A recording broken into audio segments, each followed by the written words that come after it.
Hello, once again. It's time to continue our reading from the book of Genesis from the Bible.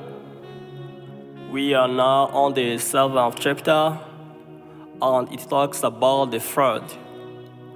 Then the Lord said to Noah, "Come into the ark, you and all your household, because I have seen that you are righteous before me in this generation.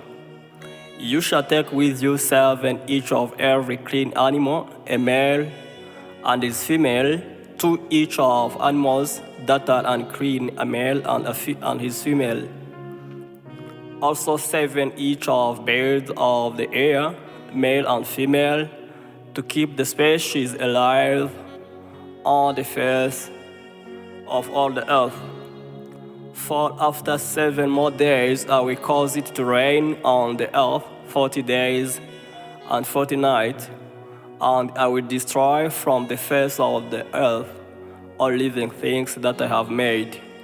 And Noah did according to all that the Lord commanded him. Now Noah was 600 years old when the flood waters were on the earth. So Noah with his sons, his wife, and his sons' wives went into the ark because of the waters of the flood, of clean animals, of animals that are unclean, of birds, and of everything that creeps on the earth. 2 by 2 they went into the ark to Noah, male and female, as God had commanded Noah.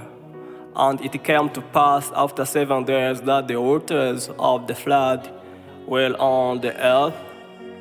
In the 600th year of Noah's life, in the second month, the 17th day of the month, on that day all the fountains of the great deep were broken up, and the windows of heaven were opened. And the rain was on the earth 40 days and 40 nights. On the very same day, Noah and Noah's sons, Shem, Ham, and Japheth, and Noah's wife, and the 3 wives of his sons with them entered the ark. They and every beast after its kind, or cattle after their kind, every creeping thing that creeps on the earth after its kind, and every bird after its kind, every bird of every sort. And they went into the ark to Noah, 2 by 2, of all flesh in which the breath of life is. So those that entered, male and female of all flesh, went in as God has commanded him, and the Lord shut him in. Now the flood was on the earth 40 days. The waters increased and lifted up the ark, and it rose high above the earth. The waters prevailed and greatly increased on the earth, and the ark moved about on the surface of the waters. And the waters prevailed exceedingly on the earth, and all the high hills under the whole heaven were covered. The waters prevailed 15 cubits upward, and the mountains were covered. And all flesh died that moved on the earth, birds and cattle and beasts, and every creeping thing that creeps on the earth, and every man.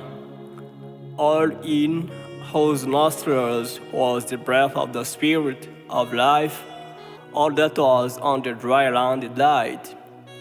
So he destroyed all living things which were on the face of the ground, both man and cattle, creeping thing and birds of the air.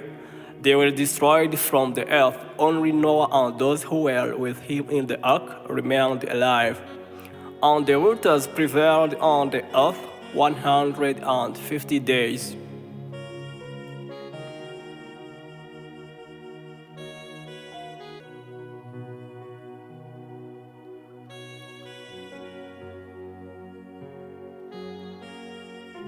Chapter 8, the Bible says, "Then God remembered Noah and every living thing, and all the animals that were with him in the ark. And God made a wind to pass over the earth, and the waters subsided. The fountains of the deep and the windows of heaven were also stopped, and the rain from heaven was restrained, and the waters receded continually from the earth. At the end of the 150 days, the waters decreased. Then the ark rested in the seventh month, the 70th day of the month, on the mountains of Ararat. And the waters decreased continually until the 10th month. In the 10th month, on the first day of the month, the tops of the mountains were seen. So it came to pass at the end of 40 days that Noah opened the window of the ark which he had made. Then he sent out a raven which kept going to and fro until the waters had dried up from the earth. He also sent out from himself a dove to see if the waters had receded from the face of the ground. But the dove found no resting place for the sole of her foot, and she returned into the ark to him. For the waters were on the face of the whole earth. So he put out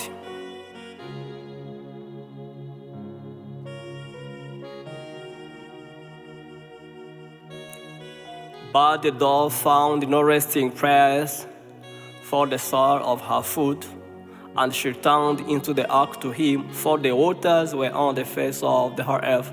So he put out his hand and took her, and drew her into the ark to himself.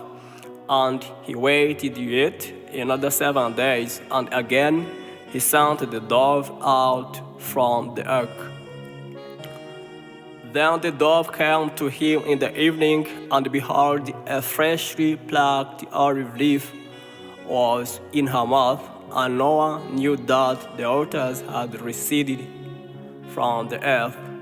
So he waited yet another 7 days, and sent out the dove, which did not return again to him anymore. And it came to pass in the 601st year, in the first month, the first day of the month, that the waters were dried up from the earth, and Noah removed the covering of the ark and looked, and indeed the surface of the ground was dry. And in the second month, on the 27th day of the month, the earth was dried. Then God spoke to Noah, saying, "Go out of the ark, you and your wife and your sons wives with you. Bring out with you every living thing of all flesh that is with you, birds and cattle, and every creeping thing that creeps on the earth, so that they may abound on the earth and be fruitful and multiply on the earth."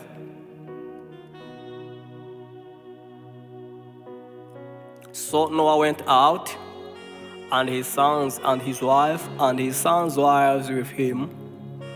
Every animal, every creeping thing, every bird, and whatever creeps on the earth, according to their families, went out of the ark.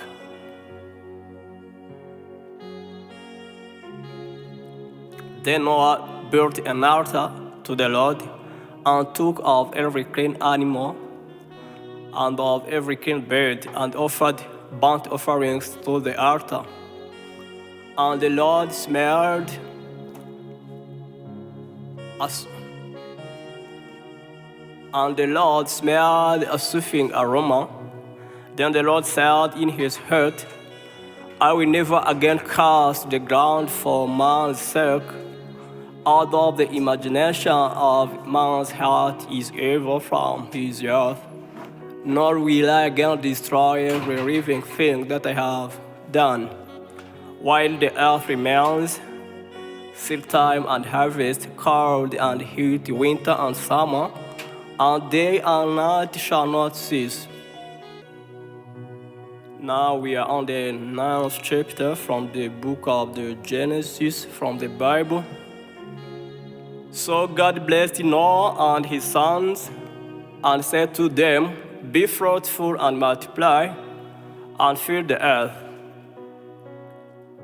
And the fear of you and the dread of you shall be on every beast of the earth, on every bird of the air, all on that move on the cliff, and on all the fish of the sea. They are given into your hand. Every moving thing that lives shall be food for you. I have given you all things, even as the green herbs. But you shall not eat flesh with its life, there is its blood. Sure for your lifeblood,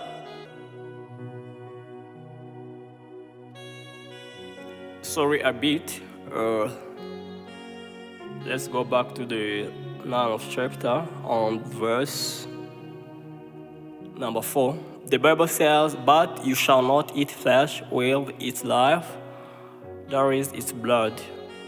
Surely for your lifeblood, I will demand a coin from the hand of every beast. I will require it, and from the hand of every man's brother, I will require the life of a man. Whoever sheds man's blood, by man his blood shall be shed. For in the image of God he made man. And as for you, be fruitful and multiply. Bring forth abundantly on the earth and multiply in it." Then God spoke to Noah unto his sons with him, saying, "And as for me, behold, I establish my covenant with you and with your descendant after you, and with every living creature that is with you, the birds, the cattle, and every beast of the earth with you, of all that go out of the ark, every beast of the earth. Thus I establish my covenant with you. Never again shall all flesh be cut off by the waters of the flood. Never again shall there be a flood to destroy the earth." And God said, "This is the sound of the covenant which I make between me and you and every living creature that is with you for perpetual generations. I set my rainbow in the cloud, and it shall be for the sound of the covenant between me and the earth. It shall be when I bring a cloud over the earth, that the rainbow shall be seen in the cloud. And I will remember my covenant which is between me and you and every living creature of all flesh. The waters shall never again become a flood to destroy all flesh. The rainbow shall be in the cloud, and I will look on it to remember the everlasting covenant between God and every living creature of all flesh that is on the earth." And God said to Noah, "This is the sign of the covenant which I have established between me and all flesh that is on the earth." Now the sons of Noah who went out of the ark were Shem, Ham, and Japheth. And Ham was the father of Canaan. These three were the sons of Noah, and from these the whole earth was populated. And Noah began to be a farmer, and he planted a vineyard. Then he drank of the wine and was drunk, and became uncovered in his tent. And Ham, the father of Canaan, saw the nakedness of his father and told his two brothers outside. But Shem and Japheth took a garment, laid it on both their shoulders, and went backward and covered the nakedness of their father. Their faces were turned away, and they did not see their father's nakedness. So Noah awoke from his wine and knew what his younger son had done to him. Then he said, "Cursed be Canaan, a servant of servant, he shall be to his brethren." And he said, "Blessed be the Lord, the God of Shem, and may Canaan be his servant. May God enlarge Japheth and may he dwell in the towns of Shem, and may Canaan be his servant. And Noah lived after the flood 350 years. So all the days of Noah were 950 years, and he died. Genesis chapter 10, the Bible continues saying, "Now this is the genealogy of the sons of Noah, Shem, Ham, and Japheth, and sons were born to them after the flood." Sorry a bit. The sons of Japheth were Gomer, Magog, Madai, Javan, Tubal, Meshach, and Tiras. The sons of Gomer were Ashkenazi, Rifat, and Togarmah. The sons of Javan were Ershah, Tarshish, Kittim, and Dodanim. From these, the coastland peoples of the Gentiles were separated into their land, everyone according to his language, according to their families, into their nations. The sons of Ham were Cush, Mizraim, Put, and Canaan. The sons of Cush were Seba, Havila, Sabtar, Hamar, and Sabtekar. And the sons of Hamar were Sheba and Dedan. Cush begot Nimrod. He began to be a mighty one on the earth. He was a mighty hunter before the Lord. Therefore it is said, like Nimrod, the mighty hunter before the Lord. And the beginning of his kingdom was Babel, Erech, Akkad, and Calneh in the land of Shinar. From that land he went to Assyria and built Nineveh, Rehoboth, Karach, and the region between Nineveh and Kalah. There is the principal city. Mizraim begot Rudim, Anamim, Lehabim, Naptuhim, Patrusim, and Casluhim, from whom came the Philistines and Captorim. Canaan begot Sidon, his firstborn, and Het, the Jebusite, the Amorite, and the Girgashite, the Hivite, the Archite, and the Sinite, the Arvadite, the Zemarite, and the Hamathite. Afterward, the families of the Canaanites were dispersed, and the border of the Canaanites was from Sidon as you go toward Jaral, as far as Gaza. Then as you go toward Sodom, Gomorrah, Admar, and Zeborim, as far as Russia. These were the sons of Ham, according to their families, according to their languages, in their land and in their nations. And children were born also to Shem, the father of all the children of Eber, the brother of Japheth, the elder. The sons of Shem were Elam, Ashur, Arphaxad, Lud, and Aram. The sons of Aram were Uz, Hul, Gaber, and Mash.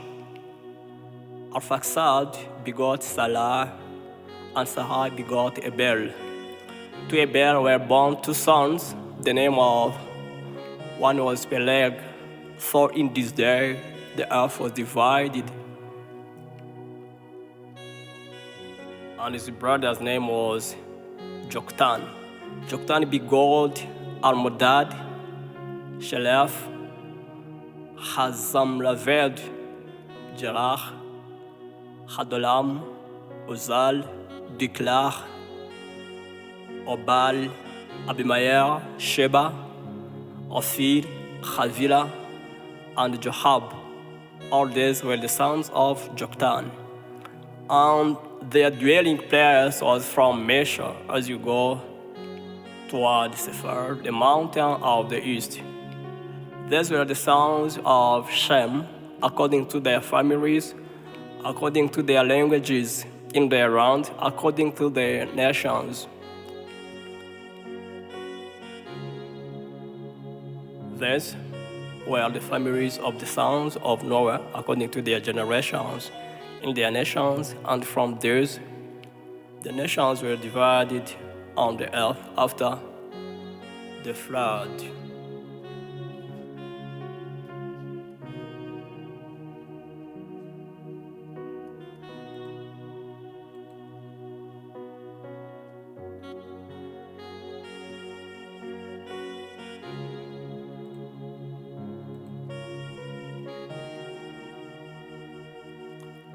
Now, up to the 10th chapter, the Bible shows us how the generations of the human being had arrived the river. The world has started being full of the families and nations. Now, the Bible continues talking about the Tower of Babel. Genesis chapter 11. From the Holy Bible. Now the whole earth had one language and one speech, and it came to pass as they journeyed from the east that they found a plain in the land of Shimal, and they dwelt there. Then they said to one another, "Come, let us make bricks and bake them flour-free." They had brick for stone, They had brick for stone, and they had asphalt for mortar. And they said, "Come, let us build ourselves a city and a tower whose top is in the heavens. Let us make a name for ourselves, lest we be scattered abroad over the face of the whole earth." But the Lord came down to see the city and the tower which the sons of the men had built. And the Lord said, "Indeed, the people are one, and they all have one language. And this is what they began to do. Now, nothing that they propose to do will be withheld from them. Come, let us go down and there confuse their language, that they may not understand one another's speech." So the Lord scattered them abroad from there over the face of all the earth, and they ceased building the city. Therefore its name is called Babel, because there the Lord confused the language of all the earth, and from there the Lord scattered them abroad over the face of all the earth.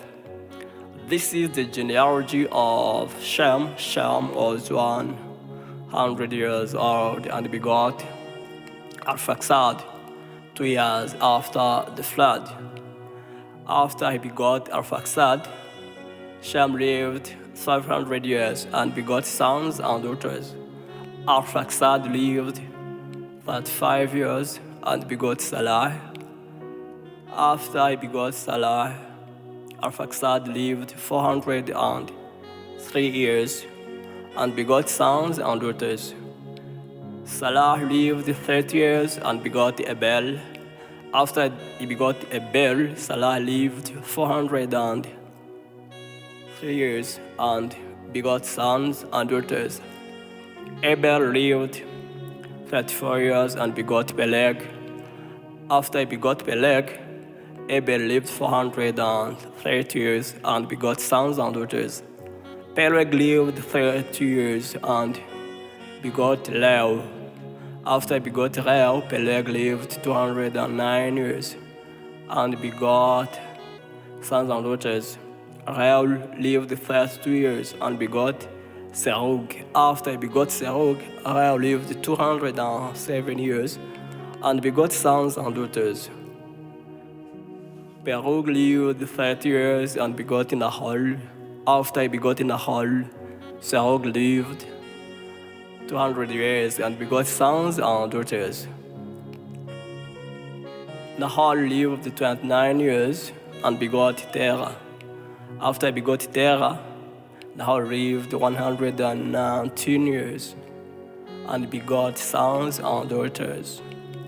Now Terah lived 70 years and begot Abram, Nahor, and Haran. This is the genealogy of Terah. Terah begot Abram, Nahor, and Haran. Haran begot Lot, and Haran died before his father Terah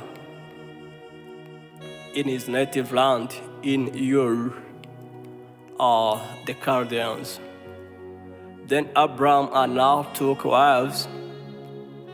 The name of Abram's wife was Sarai, and the name of Nahor's wife, Milcah, the daughter of Haran, the father of Milcah, and the father of Iscah. But Sarai was barren, she had no child. And Terah took his son Abram and his grandson Lot, the son of Haran, and his daughter-in-law Sarai, his son Abraham's wife, and they went out with them from Ur of the Chaldeans to go to the land of Canaan, and they came to Haran and dwelt there. So the days of Terah were 205 years, and Terah died in Haran.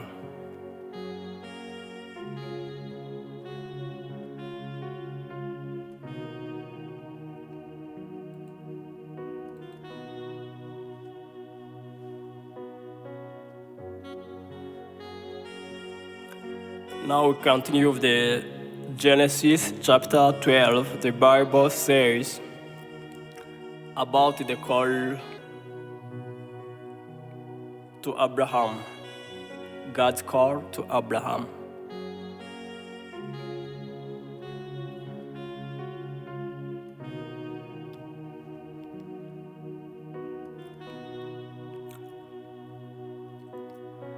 Now the Lord had said to Abram, "Get out of your country, from your family, and from your father's house, to a land that I will show you.